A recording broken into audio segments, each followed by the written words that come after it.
macha allah. tudde ma sa yaay Thierno. sa yaay. nee na ma tuddee ko suma yaay. sa nga yaay ne Ajaratu Mariama Kamara am na ñaari turandoo jinne xaw ma ñett. tuddee naa ko fii jinne tuddee naa ko jinne ñetti jinne waaw. benn jinne bi sax bu muy dem Màkka jinne baa ko gunge ba Màkka. macha allah kon nag ñu joxaat ko rek Ajaratu ñu joxaat ko. Thierno gaaw jinne bi nee na ma gaaw kon nag ma joxaat ko tur xam nga am na Ajaratu Mariama Kamara am na Mariama Kamara Mule. ko Ajaratu Mariama Kamara Shahban Mule. weeru Shahban. waaw weeru Ramadan bi. ci Shahban. waaw léegi Ajaratu Mariama Kamara Shahban Mule waaw weeru Shahban lañ nekk Ajaratu Mariama Kamara xam nga ne bu ñu jógee Shahban ci la ñu dugg ci Ramadan mbokk yi kon nag xam nga ne Ramadan baa ngi ñëw dañuy def liñ daan def rek delloo buum ci booy ba macha allah. Thierno kii bu jinne yëpp génni nga tëj yaram bi. kon nag Ajaratu Mariama Kamara Shahban mbokk yi kon nag jinne baa ngi noonu kon nag tuddee naa la Ajaratu Mariama Kamara Shahban Mule. waaw Ajaratu Mariama Kamara Shahban Mule.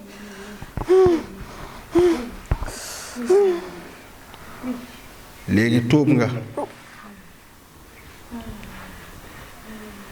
léegi génneel li nekk ci xale bu soxna kii boroom këram génne li nekk ci boroom këram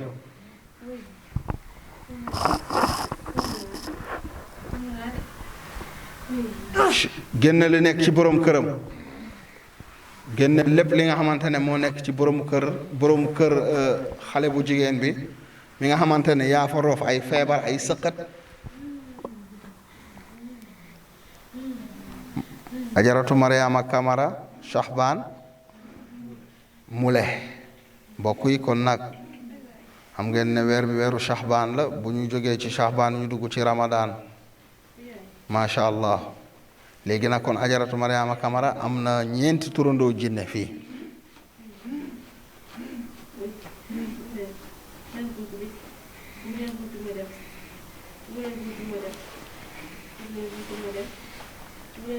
jinne yi lu mu defoon lay dindi jinne yi lu mu defoon lay dindi Ajaratu Mariama Kamara Shahban Mule jinne baa ngi dindi xam ngeen ne lii fi rek lay amee fajogoo sax ñuy dindi ay affaire ah moom mi maa ngi wax ak moom waxu faj sax déjà kiyoguñu tënkaguñu mais gis nga ñoo ngi commencé di dindi ay bagages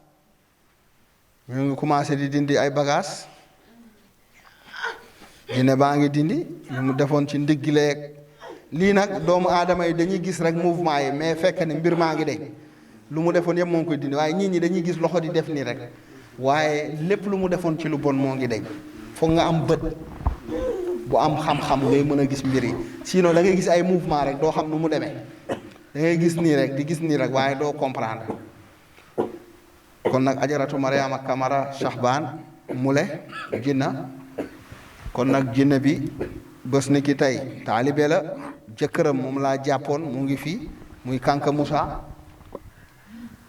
waaw muy Kanka Moussa Prince Mule wala dafa naa moom laa ko tuddee woon ah waaw Kanka Moussa Prince Baba Mule moom laa ko tuddee woon waaw kay waaw kay Joseph keneen ki Prince Joseph bu yone waaw moom laa ko tuddee woon macha allah kon nag xam ngeen ne Prince tamit bëri na fi ay turandoo jinne léegi nag kon Ajaratu Mariama Kamara Shahban Mule jinna yaltu Ajaratu Mariama Kamara Shahban Mule yooyu yëpp pour ñu am mandarga jinne yi ñu mën a xam jinne bi tudde nañ ko Ajaratu Mariama Kamara mule nangam nangam pour mu am ay kii yalto jinna jinne baa ngi génn mu ngi lépp lu mu defoon ci xale bu jigéen bi moo ngi koy génne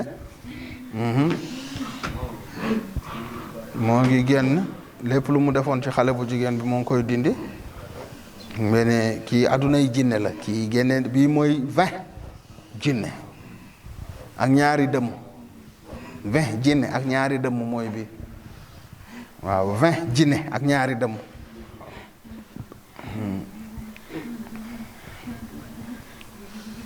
mene jinne bi dégg ngeen minuit jot na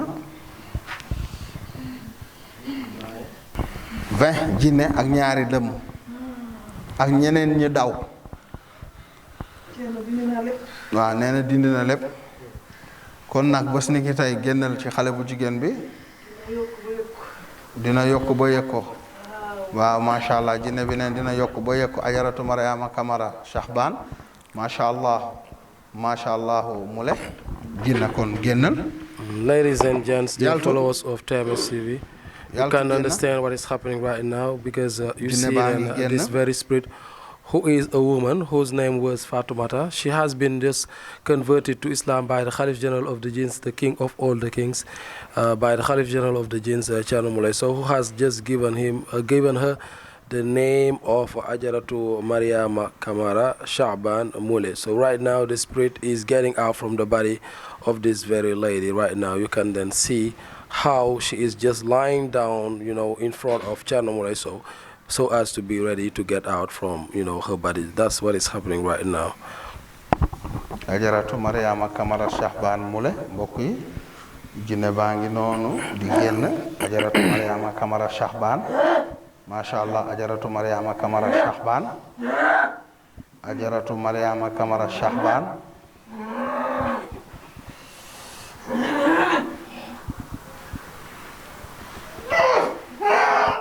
Ajaratu Mariama Kamara Shahban Moulay Ajaratu Mariama Kamara Shahban mbokk yi jinne baa ngi génn jinne bi jinne bu am doole la macha allah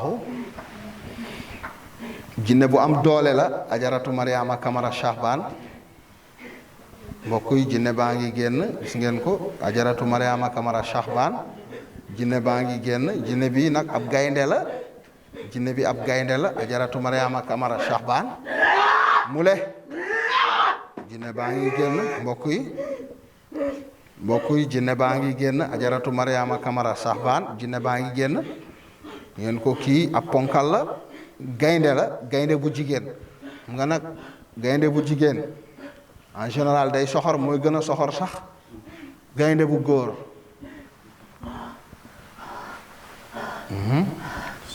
Ajaratu Mariama Kamara Shahban Moulay moo ngi wër-wëraan nga ne kii jinne bu am doole la moo ngi def ay position Ajaratu Mariama Kamara Shahban Moulay mbokk yi jinne baa ngi noonu moo ngi génn jinne baa ngi génn jinne yaltu jinne baa ngi génn moo ngi def ay affaire am pour génn moo ngi def ay kurtu karta moo ngi xool ngeen ne liggéey bi yombul de coono la luñ la fayuñu la coono bi nga ciy daj gis nga ko coono bi nga ciy daj rek yàlla moo ko xam.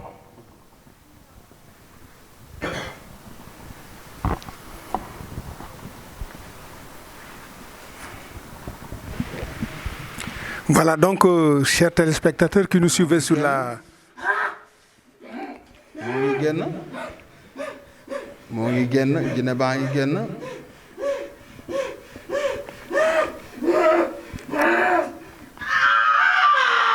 jinne baa ngi génn mbokk yi jinne baa ngi noonu di génn jinne baa ngi génn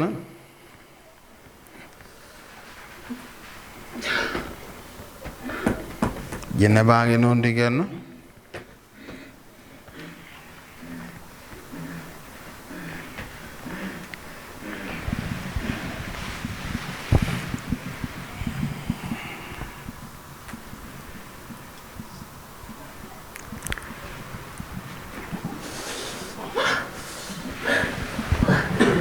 jinne baa ngi génn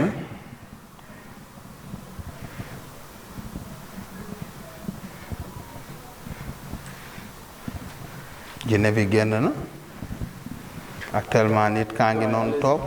waaw kon nag mbooloo mi ñuy suivre sur la TMS TV defe naa ne ratewu leen dara sur les derniers instants que loolu nga xam ne ni tey moom ngeen di gis nii muy jinne jooju nga xam ne ni moom moo toppoon ndaw si te yoroon melukaanu gaynde ah mu nekkoon nag ay moments yu difficile waaye defe naa ne li may wax naan ci ñun la difficile mais difficileul ci ki nga xam ne ni moom mooy xalif général kullu médecine traditionnelle muy Thierno Moulé Sow. Alors donc l'acte final mooy li nga xam ne moom la sëriñ bi di mujjee def muy tuubal la daal lay dugal ci diine l'islam ba muy ut tur moom sax moo ne ko jox ma sa turu waajur bu jigéen Ajaratu Mariama Kamara Chaban Moulé. Donc defe naa ne désormais jinne bi tuub na tur boobu la am fas yéene nag liggéeyal sëriñ bi waaw donc loolu mooy ce que vous avez fini de vivre en direct. Voilà, elle retrouve ses esprits au grand bonheur de son mari. C'est vrai qu'il a aussi été patient comme on l'a souvent magnifié et moi je crois que je ne cesserai souvent de le dire et le marabout l'a souvent répété, c'est un mari qui doit servir d'exemple. C'est un mari qui doit servir d'exemple. Tant il a été patient, tant il a été compréhensif envers son épouse qui a traversé des moments extrêmement difficiles, mais ce mari n'a jamais abdiqué, il ne s'est jamais découragé. Et voilà l'exemple que les hommes doivent retenir quand ils ont une épouse qui traverse ces moments difficiles. Donc, Saliou, je crois que vous avez déjà fait le résumé en wolof, en anglais, comme vous avez si bien l'habitude, avec beaucoup de professionnalisme. Alors certainement, je vais maintenant peut-être donner l'occasion à Moustapha, qui nous rejoint au cours de ce reportage, pour quand même faire une synthèse pour ceux qui nous suivent en wolof. Alors ñuy wax rek ne am na fi beneen waaw mu ngoog jëkkëram mu ngi noonu Moustapha, donc tu nous fais le commentaire mon cher ami. waaw jërëjëf Saliou kii sëñ Aziz jërëjëf Saliou defe naa ni liggéey bi nag yombul rawatina ci sëriñ bi xam nga soo ba léegi mi ngi toog lekkul naanu donc nga gis kii génne nañ ci moom lu mot 20 jinne 20 jinne ak ñaari dëmm kon nga gis ni liggéey bi metti na kon très rapidement rek gis nga jinne bi mi ngi noonu di génn ngeen gis le caméraman Kara moom moo koy filmer noonu ba léegi yéen a ñuy suivre sur la TMS TV di télé bi nga xam ni moo feeñal lépp lu nëbbu làmbook njëriñ gis ngeen Kara moo ñuy filmer noonu jinne bi génn na ci biti gis ngeen ba léegi yéen a ñuy suivre sur la TMS TV kon Kara ñu dellusiwaat ci séquence bi alors kii ngeen di gis nag mooy borom këru soxna si toog nga xam ni génne nañ ci moom 20 jinne ak ñaari dëmm alors sa impression rek laa la bëggoon laaj ci li nga jot a gis fii yëpp ak ci li nga jot a dund boobu ba léegi. waaw ginnaaw bi ñu waxee auzu billaahi mina sheytaani rajiim dañuy delluwaat di santaat yàlla di julli ci yonent bi sallallaahu alayhi wa sallam di sant jëmm ji toog li ma waxoon rek laay waxaat aw ma fayam.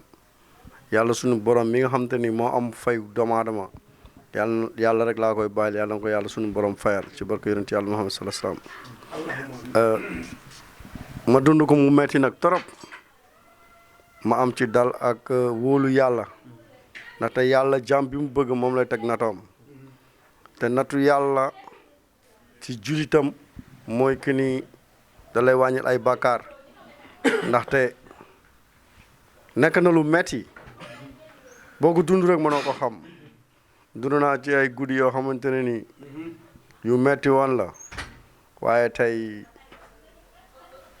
ma dégg keroog sang bi nee na ku muñ moom sëñ Thierno te muy waxu dëgg it maa ngi sant yàlla bu baax a baax yoon bi metti woon naa torop sax torop tey nag yàlla mu ñuy suturaal di fi xew léegi rek ñu ñëpp gis nañ ko ngoon doy na sant yàlla dañ ñaan yàlla suñu borom yéen ñi nga xam te ne yéen nekk ci kër gi it yàlla gën leen jiwal ak sëñ bi te képp koo xamante ne nii aajoom narta fajoo fii yàlla bu mu fi ñëw te ku fi ñëw yàlla na ajoom faju man moom xam nga instant bi sama xol dafa tooy ba ku ma gis sama premier jour ak tey xam na différent na daal waaw ndax sama xol wax dëgg yàlla li ci nekk yëpp pour ma génne ko dégg na ma diis trop waaw ndax dama dund lu metti ci mbaaxam moom ak mayam man naa ne bul woon teg moom mardi bi ñu fi mujjee ngoon làmbaay ñaaw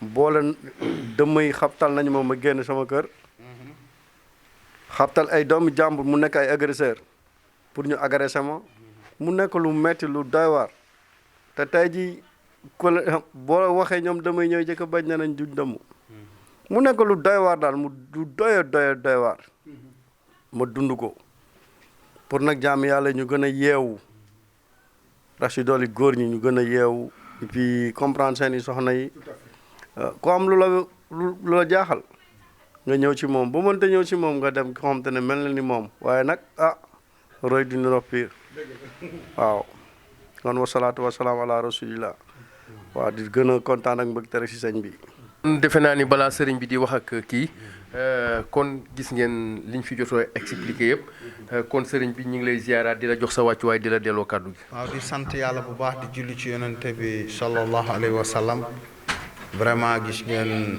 soxna si sonnoon na lool borom këram tamit sonnoon na bëri woon nañ ay jafe-jafe jóge ba Espagne ñëw ba fii vraiment macha allah daanaka ñoo ngi ci cappaandaw ga ndax nag Guinée bi dégg nga lu mu wax nee na yaakaar na ne benn moo des te nag seen yoonu ñibbi soreetul kon nag macha allah moo taxoon ñu accéléré nii sax tey dañu xawoon bëggoon teel a wàcc waaye ñu gën a bës rek pour accélérer pour li ne ci moom ñu daal di koy jeexal benn yoon nga xamante ne buy ñibbi day ñibbee mais vide daal maanaam jinne yëpp dañu fi des ak dëmm yi kon nag dèjà génne nañ lu bari 20 jinne ak ñaari dëmm ak ñi daw loolu mënuñu compter cuuraay bi moom day dàq ñenn ñi duñ ko fa xaar waaye boo utiliser cuuraay bi wala volcan vite fait bi ñëpp ñi nga xamante ne ñooy dëmm ak rab ak dañuy ñëw fii bu ñu ñëwee dëmm yi nga daal leen fulkan jinne yi ak rab yi nga tuubal leen téye fii kon nag macha allahu ñu sant yàlla bu baax julli ci yonente bi sallallahu alayhi wa sallam kon nag macha allah kontaan nañ bu baax defe naa ne ñi ñaa ngi seetaan boobu ba tey di leen topp benn di topp ba tey léegi instant bi daanaka ñu ngi ci cappaandaw ba kon nag dañuy sant suñu borom julli ci yonente bi lépp nag yàlla la ak yonente bi ñun duñ ci dara suñu borom la moo ñu dooleel moo ñu kattanal moom moo ñu may ba ñu mën di def lii kon nag dañ koy delloo suñu borom bu baax macha allah du Thierno Moule mbir mi suñu borom la allahu tabarakallah kon nag macha allah jërëjëf yal na yàlla def jàmm yal na yàlla def jàmm ci Sénégal ak ci àdduna bi yépp bu ko defee nag ñu xoolaat lii des ci moom balaa ñu ñibbi ñu seetal yaramam yépp mu am jàmm moom ak jëkkëram macha allah.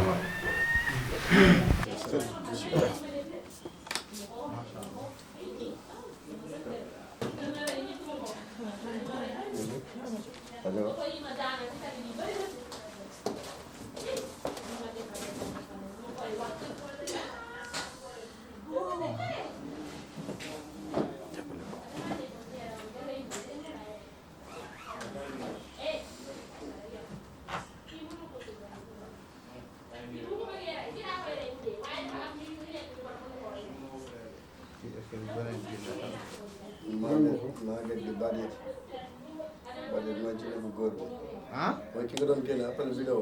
waaw. waaw. kenn moom. moom moo ko doon faral di def yi quoi. waaw. xam naa boo moytul foofu moo des.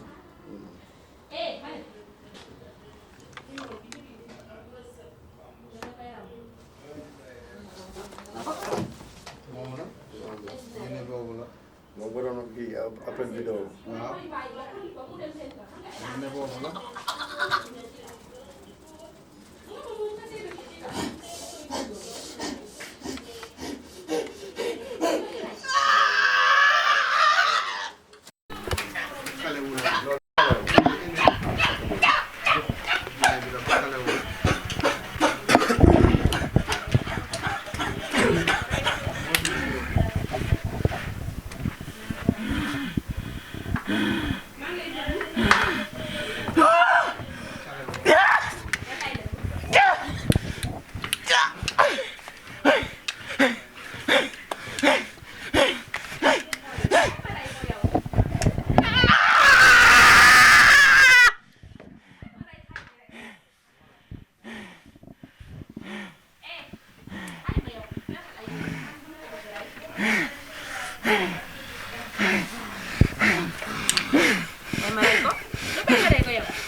koy rey amul caaxaan dama koy rey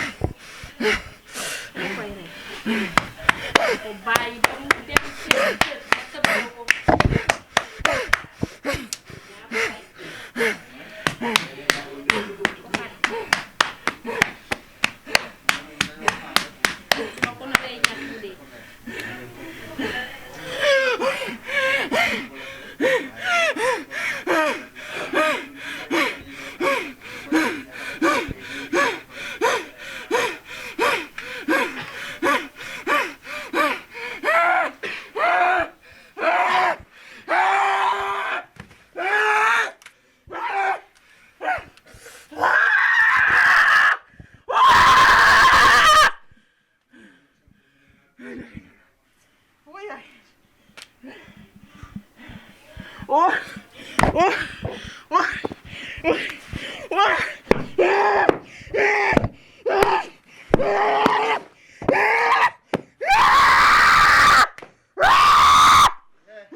jinne bi nee na ma delloo ko dooleem xaaral ma génne ko sama poche bi delloo ko doole bi am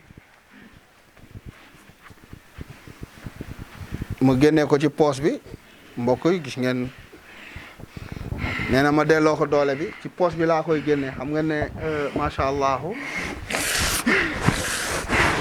doole bi la wax ñu génnee ko ñoo ngi koy delloo doole bi gis ngeen ko doole bi maa ngi ko koy jox ci poche bi laa koy jëlee di ko delloo gis nga ko maa ngi koy solaat doole bi maa ngi koy roofaat doole bi gis nga ko maa ngi koy roofaat jël ko fi maa ngi koy roofaat gis nga ko macha allah sol naa ko doole bi xam nga ne lii fii rek lay amee baatin bi fii rek lay amee macha allah gis ngeen ko sol nañ ko doole bi léegi ñu xool ko nag gis nga ko léegi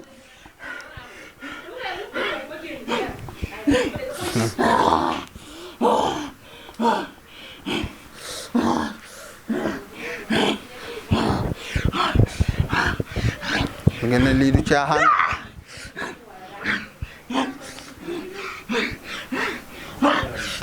xam ngeen ne lii du caaxaan de nit du munul li nit munul li rawatina jigéen ah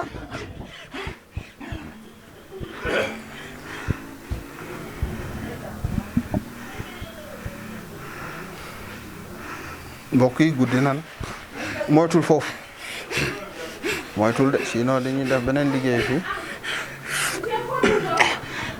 1h léegi mu jot yaltu jinna roof leen ko doole mu génn yaltu xëcc leen ko léegi mu génn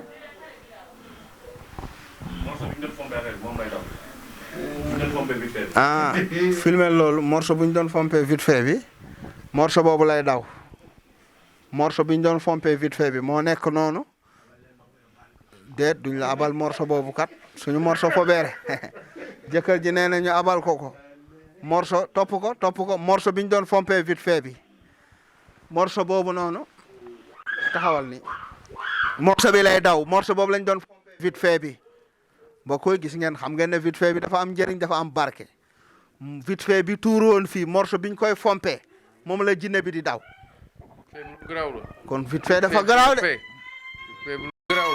morceau bi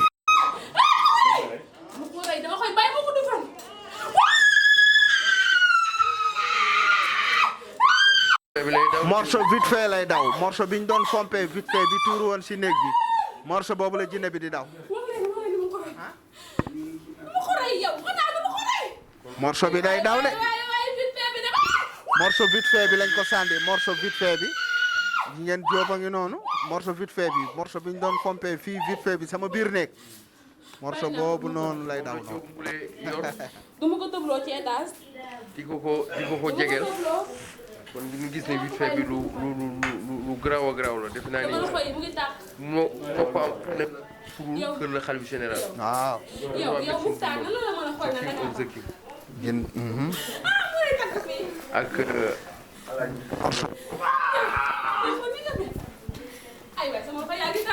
ba léegi yéen a ngi ànd ak ñun sur la télé bi nga xam ne moo feeñal lépp. gis ngeen morceau bi ñu doon fompé c'est bon baax na. fii morceau bi lay daw morceau bi ñu doon fompé vite fait bi boobu lay daw kon nag kii buñ ko sottee vite fait bi fu mu jëm morceau bu ñuy sottee vite fait bi boobu moo koy dawloo xam ngeen ne yàlla da ci def barke boo ci amee toq sax macha allah beneen affaire la.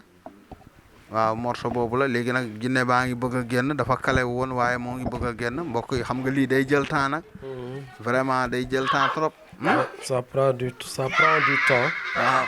On voit l'esprit, il essaie de sortir, mais il est un peu bloqué. Il est bloqué, mais dina génn gis nga bëtam. De la dame, mais il va finir par sortir. Donc, vous voyez. Donc, il est en train de se manifester. Donc, même en sueur, la personne est en sueur tout simplement. Parce que l'esprit vraiment est un esprit fort qu'il avait possédé et qui était en train donc, de sortir. Donc, cet esprit, donc, il s'agit donc de la lionne qui s'appelait Fatoumata et qui a été convertie en l'islam par le Khalif général des djinns qui lui a donné le nom de Adjaratou Mariama Kamara Shahban Moulé. Adjaratou Mariama Kamara Shahban Moulé. C'est l'esprit qui essaye de sortir. Donc l'esprit qui a révélé même qu'il prenait donc la forme d'une lionne. Adjaratou Mariama Kamara Shahban Moulé. Simplement dans le corps de la dame. Que l'esprit, la lionne, c'était tout simplement entré dans le corps de la dame parce que tout simplement elle était jalouse de cette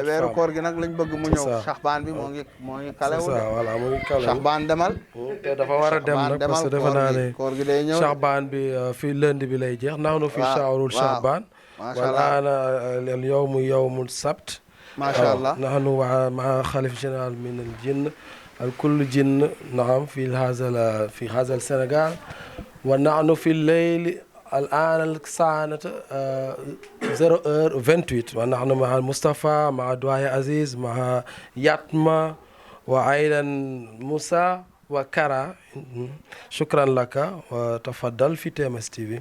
Hello, donc, ladies and gents, dear followers of TMS TV, welcome to your favorite channel. You heard then what I was saying in French and in Arabic a little bit. We are with the Khalif General of the Jinns, the king of all the kings, and you see then this very spirit trying to get out, but it is a little bit blocked in the body of this very lady, the spirit who was a lion, who is still a lion, but who just name was Fatoumata, who has been converted to Islam by the Khalif General of the Jinns, the king of all the kings, but the spirit is just being blocked in the body of this very lady. But the Khalif General of the Jinn is saying that he will, sooner or later, get out from the body of this very lady. So that's what is happening right now. You can see her husband just, behind her, and then you can hear and you can see what the spirit is doing right now, just touching on the legs of the very person, so as to be able to get out of the body of this very lady. So that's what is happening right now. We're gonna see how the Khalif General of the Jinns will do to make him out, because the spirit is a little bit so powerful. It is a lion, it is a she lion, and it is so powerful, just trying to get out, but is blocked in the body of this very lady. Donc, Doyen Aziz, donc vous êtes en train de voir l'esprit qui est en train de sortir, mais qui est un peu bloqué donc dans le corps de la dame. Mais le Khalif général des djinns fait de son mieux pour le faire sortir sans pour autant blesser la personne. Effectivement, salut. Donc, l'esprit qui est en train, en tout cas, de quitter définitivement cette dame. Mais c'est vrai que ce n'est pas facile, parce que même une personne normale, tu ne peux pas la déménager aussi facilement. Surtout quelqu'un avec qui tu as vécu plusieurs années, pendant très longtemps. Mais quand même, je crois qu'avec, en tout cas, les pouvoirs du marabout, tout va rentrer dans l'ordre. Alors, au grand bonheur de son mari, au grand bonheur aussi de ses parents, qui quand même ont fait beaucoup preuve de patience, mais surtout encore de tolérance. Alors maintenant, vous voyez, bon, c'est certainement les derniers moments pour un retour au calme. Le réalisateur nous signale que vraiment nous sommes donc juste à court de temps. Donc on doit tout simplement essayer donc de terminer avec l'autre. Donc c'est ça. Donc vous restez avec nous tout simplement sur la TMS TV, la télévision qui montre ce qui est caché. Donc vous voyez l'autre donc dame qui est possédée aussi par beaucoup d'esprits d'ailleurs et qui est accompagnée par son mari. Donc c'est ce qui se passe actuellement. Je laisse donc le khalife général des djinns.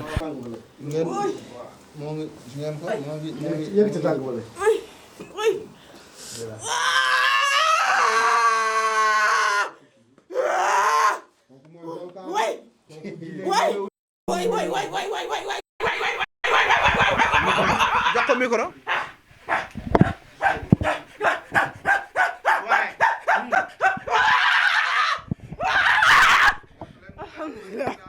la ilaha illallah. kooku mooy volcan bi. kooku mooy volcan bi. macha allah. loolu mooy volcan bi lépp lay dindi. mooy volcan bi. alhamdulilah. gis ngeen ko moo ngi fatt. gis ngeen ko keneen kaa ngi fatt. alhamdulilah. jëlaaleel kii volcan bi moo gis nga. gis nga ko gis nga ko. alhamdulilah. gis ngeen volcan bi teel bu baax ya gis nga ko. la ilaha illallah. la ilaha illallah. gis ngeen volcan bi gis ngeen ko da leen di sonal. waaw moo tax ñu ngi tudd yàlla. gis ngeen ko gis ngeen ko gis ngeen kii nu mu taf. gis ngeen dafa bëgg a fay affaire bi gis ngeen. musóor bi lay suur ni musóor bi lay suur. Abdou Aziz xanaa waaru nga de lii de am. kii mooy volcan. xool leen kii nu mu def gémmiñ gi. ma ne ko lii amul fenn lu kër xalifa général. aywa yërëm leen ma. waaw bàyyi naa ko génn naa maa ngi génn. déet bul génn bul génn fayagul bul génn c'est bon bàyyi ko jóg. alhamdulilah. gis ngeen volcan bi dafa kale woon mais gis nga volcan bi ak a gaaw. volcan joni joni. man fan laa ne sax. mu ne fan la ne. fan laa ne nii. kii mooy volcan. fan laa ne man. double volcan man ma tuddee ko double volcan. ñoo ngi def suñu liggéey ngay ci fan laa nekk nii. ndànk moom nag day profité ci garab yi quoi ndànk rek. ah gis nga ko xam na non dina suuru. kii mooy double volcan. kii mooy volcan bi gis nga ko. instant bi xamul fu mu ne. kii mooy volcan bi. instant bi volcan bi da lay réeral sànni la jaxase la. aka bon ci gaay da lay yëkkati ba ci kaw door ci suuf jaxase la doo yow jinne bi doo xam foo ne. yow dëmm bi doo xamati sa tur doo xamati noo tudd gis nga ko day ruube gis nga ko. gis nga ko volcan bi volcan baax gis nga ko. teel balaa muy daanu gis nga volcan bi nu mu lay def maanaam da lay jaxase da lay yëkkati kurtu karta la doo xamati nooy def bu dee dëmm la da lay dofloo ngay jëfaru di wax bu dee jinne la noonu la lay def volcan dafa garaaw lii kii macha allah kii dama ci investi ay xam-xam bu garaaw sax mooy volcan bi gis nga ko noonu macha allah gis nga ko. saa su ne ñu leen koy commentaire waaw kii mooy volcan bi. mooy volcan. volcan joni boo déggee joni mooy léegi. man ma tuddee ko double volcan. waaw mbiram maanaam moom affaire am léegi la. gis nga ko actuellement nii da lay jaxase day dugg ci mémoire jinne jaxase ko fàtteloo ko sax lu mu añee fàtteloo ko turam kooku mooy volcan fàtteloo ko lépp naaxloo ko si saa si maanaam cuuraay bi lu muy def ci moo garaaw bii day dugg ci dëmm jaxase jëmm bi naaxloo ko waxloo ko maanaam mu wax lépp lu mu defoon. Comme le khalife général des djinns là. Cuuraay bi dafa garaaw de. Kii mooy volcan. Donc il s'agit d'un kii mooy volcan qui a été composé uniquement par le khalife. gis nga ko kii mooy volcan bi dama bëggoon mu ñam ci tuuti un rek. produit vraiment qui est très très puissant et qui vraiment gis nga ko tout simplement pousse les esprits à vraiment perdre connaissance et à faire n'importe quoi. Donc c'est ce qui se passe, vous voyez, l'esprit qui possède cette dame ou bien cette demoiselle est en train tout simplement composé na jaxase na mémoire am fu mu nekk parce que nii. l'encens, le volcan Johnny Johnny qui est vraiment trop puissant, doyen Aziz, très puissant. Donc le volcan Johnny Johnny et le liquide vite fait sont vraiment deux éléments très puissants, uniquement délivrés par le khalife général de la médecine traditionnelle. Macha Allah cuuraay bu am solo la bii. nga ko noonu cuuraay bu baax la. cuuraay bu waa xanaa waaruti parce que nag sànq li ma yéem nga ko maa ngi ciy suuru noonu man dama ciy suur naa ci kër ga bu baax. volcan moom defe naa ne mooy daj dëpp gi. waaw suuru nii bu baax. waaw bii mooy jooni jooni donc defe naa ne mooy léegi waaw gis nga ko nee na garab gi sonal na ko vite fait bi la ko wiccaxoon waaw gis nga ko noonu donc fii ñuy dund nag moom defe naa ne cabinet médical bi moom macha allah volcan baa ngi fi ubale waaw mu ngi ubale ci biir gis ngeen ko defe naa ne volcan moom bu xasee ba génn ku fi bokkul da ngay daal di génn macha allah waaw loolu kon nag moo ngi noonu lii lañ leen doon won rek ngeen gis volcan bi dafa am doole bii dafa garaaw day dugg ci mémoire u dëmm dëgg la jaxase ko dugg ci mémoire u jinne manipuler ko waaye nag du def doomu aadama dara lu dul day jàppale doomu aadama maanaam lu mu fekk ci yow loolu lay xeexal ba sonal loolu macha allah waaw te xam nga sànq soxna si bi mu jógee taxaw munul samp tànk bi munul wàccee tànk munul dox. waaw waaye ba volcan bi ñëwee de dafa mel ni la nekkoon. dafa kale woon. waaye lii day ñëw décalé maanaam la kale woon décalé na ko. day décalé instant bi nee na cocc. waaw gis nga ko nit ñi ajaratu Mariama Kamara Saxbaan moom moo nekkoon ci moom dafa kale woon mais décalé na. waaw wax dëgg yàlla. kon nag macha allah xam naa ne nag fii lañ koy. tàggatoo ba suba. fii mooy direction bi tëj. fii kon Kara. ba léegi yéen a ngi ñuy suivre sur la TMS TV gis ngeen nag minuit jot na ba tegal 45 minutes defe naa ni egg si nañ ci pandaw gi fi nga xamee ni nag fii la ñuy tàggoog yéen. doguma la Moustapha instant bi du ko mun a nooy ndax ku bon la bu ko nooyee du baax ci moom instant bi nii ñun ñëpp ñoo ngi nooy. waaye moom mënu koo supporter. moom du ko mun a nooy xam nga wax naa leen volcan bi dëmm du ko mun a nooy jinne bu bon du ko mun a nooy.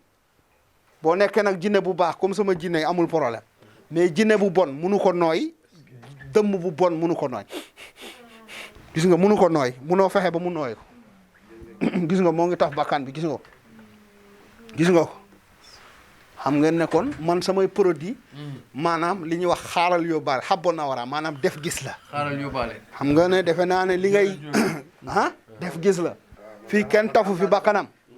moom mii munul nooy lii bu ko duggee rek day am problème gis nga ko nga ne ubbil buntu ma nooy mu ne ñu ubbil ko buntu bi mun na mu génn mu nooy gis ngeen li yëpp ay kéemtaani la kon nag defe naa ne yéen a ngi xam ne kon produit Thierno Moule Sow dafay am résultat saa su ne macha allah ubbil ko mu dem nooy Abdou Aziz macha allah xool ko demal topp ko waaye nag topp ko gis nga ko gis nga ko léegi moo ngi nooy gis nga kon cuuraay bi am na solo moo ngi profité di nooy demal teg micro bi noonu gis nga ko instant bi moo ngi am air bu baax ndax du ko mën a nooy ci biir. kon suñu mbokk yi amonte woon nañ mbégte ci ngoon ba léegi ñuy ànd ak yéen sur la TMS TV di télé bi nga xam ni moo feeñal lépp lu nëbbu làmboog njëriñ ak le doyen Abdou Aziz Diagne Saliou Samb ak le khalife général Alaaji Thierno Moule Sow kon gis ngeen ni Abdou Aziz defe naa ni maa ngi lay naan waaru nga ne ma waarooti kon defe naa ni lii amul fenn dans le monde entier lu dul kër le khalife général di Alaaji Thierno Moule Sow di le roi médecine traditionnelle du monde the king of the king Abdou Aziz li ñu dund fii yëpp du lu bees bés bu ne rek dañuy dund lu gën a yéeme fii ci kër gi fii mooy kër xalifa général fii mooy kër Alaaji Thierno Moule Sow xam ngeen ni li ngeen fi gis nii li ngeen fi dund lépp du lu bees saa su ne rawatina cuuraay volcan joni joni bi ak vite fait bi saa su ne ñu leen koy commenter ngeen gis ni GP yi dañ koy jël si monde entier di ko commandé waa Sénégal di ko commenté kon gis ngeen ni jinne bi léegi bi mu duggee ci soxna si ba kale gis nga bi ñu taalee cuuraay bi rek ci saase dafa am jàmm ci kanamu borom këram kon defe naa ni suñu mbokk yi amoon nañ mbégte ànd ak yéen ci bés bi yëpp tey di dund ak Alaaji Thierno Moule Sow le roi médecine traditionnelle du monde ngeen gis ci wàllum jinne ci wàllum rab ak ci lu mu mën a doon ba ci jaaro yi nga xam ne sëriñ bi indil na leen ba ci ay bronlo yoo xam ne indi nañ leen ko fan yële kon dañ leen di jox dig daje suba fii ci kër xalif général mbokk yi teg leen seen loxo bu leen dem mbokk yi affaire bi fii la roy du nuroog pire ci kër Alaaji Thierno Moule Sow à demain incha allah.